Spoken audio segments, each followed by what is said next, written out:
I'm here at Moles in Bath with Vant. How are you guys, and how have you found Bath so far? Good, man. It's a very nice place. We like Bath. Yeah, it's lovely. It's really nice, cobbled and that. Yeah, it's good. What have you spent your time doing while you got here early? As you said you would on your Facebook page. As we did. What did we do? We went for a walk. I bought a belt. Yeah, and a bear. And a bear. A panda bear for our sound man, because he always says, "Bear with me," and I just wanted to make sure that he was sort of accurately correct when he said that, and now he will be. But yeah, no, it's really nice here. I think I might sort of bring my missus here someday. I don't know. Yeah. You meant not him. I mean, We're already here. I'll bring him in as well. We're already here, handsome. you mentioned that you had your best almond milk latte last time you were here. I was just wondering what made it so good. It's just no one's ever really mastered that before, but the barista was very good at his job and he sort of cracked it. Yeah. Glad to hear. Glad to hear. It's a hard skill, I think. I can't remember what the name of the coffee shop was though. It was the one round from the nest, round and down. You kind of go, no. Are you from Bath? I go to university here. I can't say I spend much time in coffee shops, sadly. Well, you're missing out. So if I can try and explain it afterwards, because this is incredibly boring, but I'll explain it to you afterwards, and then you can have. We can really hash this out. Yeah. I will try my very best to understand where that is. So last time you were here, you played the Nest. Quite a few of us were there at that gig, and we thought it was incredible. How do you think tonight will differ from the gig at the Nest? Well, it's sold out tonight, which is different. And yeah, I don't know. I think it's just, we were just sort of talking between us before, saying it's been a while since we did any headline shows. Last headline shows we did were in April. So it's been it's like, it should be really fun and like actually get back out and play to our audience again. And we've got like a really cool support band this time as well. So not that Getting You It weren't cool. You guys were cool. But these guys are American, so that automatically makes them cooler. But yeah, I think it's just, it'll be really great to kind of play as long as we want and as loud as we want, and fry some people's brains. Yeah. So you spoke that this is your first headline show for quite a long time. How did you find the support tour with You Me at 6? Yeah, it was great. It was really nice to play to their fans who were great, and Unit 6 were lovely and treated us very, very well, and yeah, it was a really, really fun tour. Hopefully made some new fans and stuff out of that, and I think but it's just exciting now to get to kind of unleash our big headline set that we've been avidly rehearsing. So yeah.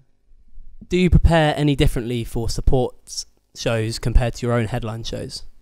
Just got to rehearse more songs, basically. That's pretty much it. We still put in the same levels of energy into any show that we play. To just we've got to remember more things now, in a different order. So yeah, it's good.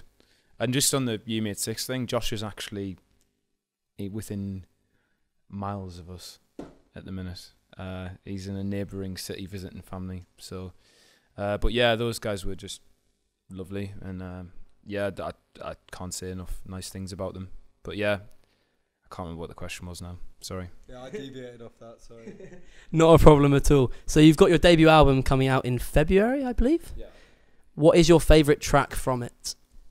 All of them. They're all great, and it's the best album ever written. No, that's a joke, but it is an important album. I think it's a real marker in history, and it says things, and it's bold, and I think it is a real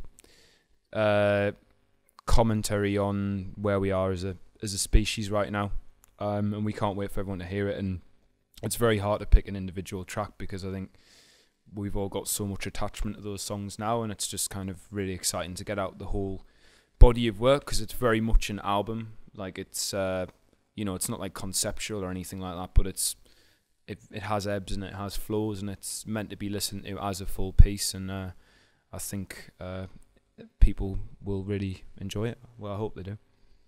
So a lot of your songs clearly have messages and things you want people to think about. If you could only pick one song, which one do you think has the most important message? It's very difficult to say. I mean, that's kind of like saying what's worse, nuclear war or global warming. You know what I mean? There's a lot of issues that we face as a planet now, and I think that's why it's kind of cohesive as an album, because we talk about a lot of things that we're passionate about. But you know, we've just started writing some new songs, trying to work towards a second record, even though we've not got the first one out yet. But you know, unfortunately, there's too much to write about. You know, there's too many problems that we face, and I guess if you're gonna pick one song, like in terms of its positivity, it would be our new single, "Peace and Love," just purely because it's something that we really need as a species now, and we've kind of forgotten the importance and the value of those words and what they truly mean and what those movements meant to get humanity to where it is today, and the fact that we're letting those ideas slip somewhat.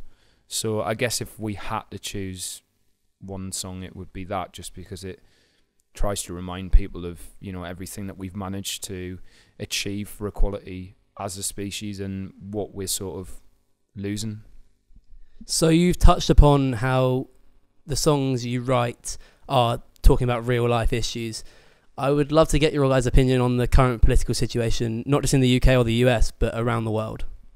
I think it's really terrifying. You know, a lot of right-wing movements are using global catastrophes and terrorist attacks to exploit the fear and anxieties that people have, and use that to fuel their campaigns of hate and fear, and just using it as an excuse to separate us and give us more disparity and give us something to blame, when, you know, the real crux of it is the failing governmental systems that we have in place, and the fact that unfortunately those systems just aren't working anymore, and they aren't creating equality for us. And those right-wing movements that are completely against that way of life and against the left-wing idea of equality and a greater understanding of the gulf of wealth, and how to end that, but they're using it. All of these tactics from liberals from the past have used, and the same wording in their speeches and everything, and really manipulating people into believing that a system that is completely unbeneficial to them is the best option. And people have to realise that, and that's why we're shouting loudly about it, because it's a conversation that needs to happen in the real world, not just online, not just shouting into the endless vacuum that is the internet. And until we actually challenge people that disagree with our opinion, and in the process learn information from those people that we might not understand from our side of the argument, we won't survive as a species, and that's the bottom line. So you started to touch upon the fact that we don't talk with the people that disagree with us through social media and things like that. I would love to hear you explain in your own words what the "Don't Do a Brexit" thing you did in London was, and why you did it. Well, unfortunately, it was to prove a point, and that point was proven by the election of Donald Trump. There's a lot of similarities between the American election and the EU referendum, and the particular facet of that conversation that we were trying to depict was the idea that the algorithmic nature of the internet now only allows us to really see what we want to see and our side of the story. So anything that you say is then projected back to you by corporations and clickbait sites that use advertising. And you know, the people that are going to click the most on these articles are people that are really fucking angry. So if you write something that like is like quoting like Katie Hopkins? Yeah, Katie Hopkins, or like someone like that, or Donald Trump, then people click on it, and then there's an advert at the bottom of the page that's sponsoring that page. So journalists don't actually really give a fuck about trying to support one side of a voice or anything, despite the fact that they might dress themselves up as a left-wing paper or a right-wing paper. They just know that if they can get people angry and to click, then they can make profit from that. And then what that means for us is that we constantly see, whether it's, because obviously now with like phones and that, they can listen to what you're saying. So quite often if you're talking about something, it'll pop up in your Instagram feed, which is it's really scary. But also like the fact that if you're writing about something, then all these keywords are identified and then projected back to you through articles and other people on the internet's opinions. And the other side of that is not only do you have that, but also if you do talk about a subject, and I think most people have been guilty of this, is you talk about it in a much more aggressive way than you would in real life, and you act like an arsehole basically, and if anyone disagrees with you, then you shout at them and speak to them in crude terminology that you would never speak to someone in the street, or the majority of us wouldn't. But if I met Henry in the street and I didn't know him, and I struck up a conversation with him, and he disagreed with something that I was passionate about, I wouldn't lampoon him for it. I would ask him why he believes that that's different, and I'd see his side of the argument, and then I would also probably learn quite a few things that I didn't know before from that, and understand why he believes what he believes. But then I'd also be given an opportunity to say what my opinion was and why I think it's important to have similar beliefs to we do as a band and everything like that.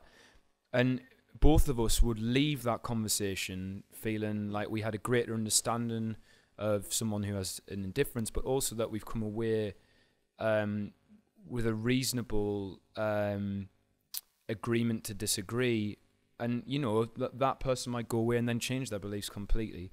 But because it's based on facts, it's like, because it's based on that person's opinion, it's so interesting because, like we're saying, with algorithmic nature of things, it really is, it is completely what Matty said, it's a complete reflection of what you think. So if you don't get out of the bubble, then how are you ever going to know the opposite, So, yeah, I think it is completely about conversation, which is what we were trying to do. And I think that's what is important about our shows as well. Like all of our shows are a direct form of activism and protest and talking about important things in the flesh and encouraging people of a like-minded nature to stand up and use their voices, because we are a muted generation at the moment. We might think that we're changing the world from our keyboards at home, but the reality is that nothing's ever going to change if we continue to go down that path. And more and more people are becoming aware of this as well, and it's just really, I think that you have to appreciate how powerful music is. We quite often get asked a question where the people say, does it frustrate you that other bands aren't talking about important issues? And the problem with that question is that it's a loaded question. So what that person wants from us when they ask it is they want us to just slate another band or slate someone who's not saying something. But the reality is that if you actually look out there at information, the majority of liberal people, and most creatives are liberal people, are concerned about these things and are actively saying things. Like you have the more obvious people like ourselves, or like Slaves, or Declan McKenna, or Jamie T, or PJ Harvey, or whatever, like who use their lyricism to kind of talk about things. But then equally you have bands like Wolf Alice and Superfood and Peace, who are like putting on a benefit concert next month to help refugees, or will choose life t-shirts on stage or talk about it on their social media. And just because they don't use their music as a platform to discuss those things doesn't mean that they're engaged. And the problem is that the question shouldn't be why aren't people talking about it. It should be why are journalists not allowing artists to have that platform that they had in the 80s and the 90s and earlier than that, the 60s and 70s, to talk about important things. Because I can guarantee any artist, you can speak to them and they will be more than willing to answer those important questions. So it's down to journalists really to actually give people that voice and give them that platform to say what they believe. So, as a support act for Yumi at 6 for Royal Blood a couple of years ago, do you think that you have more of a platform there because you're managing to speak to more people? Not necessarily, because people want to go and see those bands for different reasons to why people want to come to see us. You can say little bits of things and, you know, they'll go away and be able to talk to their friends or find more information about us online and learn something from it that way.